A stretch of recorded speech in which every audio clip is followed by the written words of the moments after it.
বাড়ির সবথেকে ছোট মেয়ে হওয়া অনেক ভাগ্যের ব্যাপার। আলহামদুলিল্লাহ সেই ভাগ্যবতী মেয়েটা আমি, কারণ আমার ছোট কেউ নাই, সবাই বড়। আমার উপরে দুইটা ভাই এবং একটা বোন আছে এবং তারা আমাকে অনেক ভালোবাসে। আমার বয়স অলরেডি 25 চলতেছে, কিন্তু তারা আমাকে অলওয়েজ বাচ্চার মতনই ভাবে এবং অনেক কেয়ার করে, আমার সব আবদার পূরণ করে। তো আজকে ভাইয়াকে নিয়ে প্যারিস রোডে যশোরে গেলাম ঘুরতে।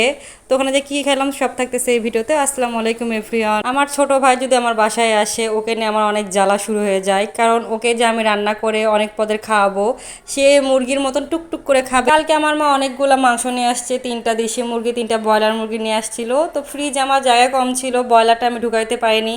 রাতে আমি মাংসটা মেরিনেট করে রাখছিলাম, সকাল 10টার ভিতরে আমি রান্নাটা শেষ করেছি, কারণ আমার ভাইয়ার সকালবেলা ওষুধ খাইতে হয়।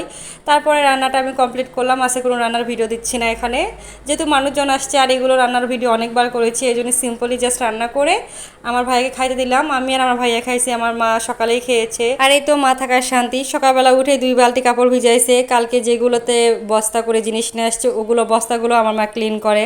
মানে মা থাকার এটাই শান্তি, কোনো কাজে হাত দিতে হচ্ছে না, জাস্ট রান্নাটা করতেছি। কারণ ইন্ডাকশনে আমার মা রান্না করতে পারে না, গ্যাস শেষ হয়েছে আগের মাস, আর আমি এই মাসে গ্যাস কিনবো না, একটু সেভিংস করে চলতে। যাই হোক, সারাদিন কোনো আর ভিডিও করি নেই।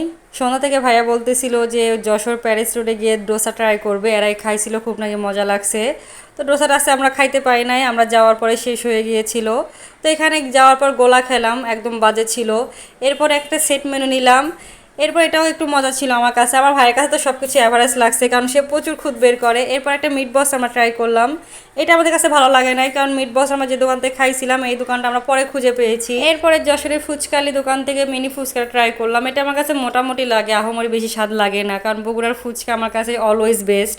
তো জলখাবার থেকে আমরা লুচির প্লেটারটা খাইলাম, এটা আমাদের কাছে সব থেকে বেশি ভালো লাগছে। এই তো লাস্টে সব খাওয়া দাওয়া শেষ করে আমরা একটু আখের রস খাইলাম, মা আর আমি। আমার ভাই এগুলো খায় না, বলে বাইরের জিনিস অনেক হাইজিন মেনটেন করে না, মানে তার অনেক কথা, আমরা তো এগুলো একটুও শুনি না মামিয়ে। আমার মেয়ে ইনায়ত তার মামার কোলে ঘুম আসছে, যাওয়ার 1 ঘন্টা পরেই তার মামাই নিয়েছিল তাকে।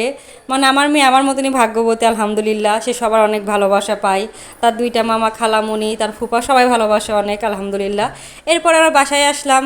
বাসায় আসার পর আমার হাজব্যান্ড চাপ নিয়ে আসছিল। যশোর ক্যান্টনমেন্টের ভিতরে আমার হাজব্যান্ড ইউনিটের এই চাপটা খুব মজা লাগে সবার কাছে, কেন জানি সবাই বলে এটা। তো আমার ভাই এটা খাইতে চাইছিল, ইনার বাবাকে বলেছিলাম নিয়ে আসিও, কারণ কালকে সে চলে যাবে, যাওয়ার সময় সেগুলো খাবে না, তো আগের দিনই খাক। এরপরে রাত্রেবেলা আমার একটা কাজ ডিপ ক্লিন করা, রান্নাঘর অনেকগুলো থালা বাসন আছে জমা হয়ে গিয়েছিল, এগুলো সব আমি ক্লিন করলাম। এই কাজটা করার পর আমার মনের ভিতরে এত শান্তি লাগে। আর আজকে আমার হাজব্যান্ড রেশন তুলছে, 2 মাস পরে আমি রেশন দেখলাম। এখানে একজনের রেশন ছিল, যেটা পেইড রেশন বলে, আমার ভাগের এটা। তো এখানে সব কিছু হাফ হাফ আছে। এরপরে মাসের শেষে আমার হাজব্যান্ডের রেশন পাবে, এটাই নিয়ম আর্মিদের। আলহামদুলিল্লাহ অনেক একটা ভালো দিন গেল আজকে। তো আজকের মতো এতটুকুই, টাটা বাই বাই, আল্লাহ হাফেজ।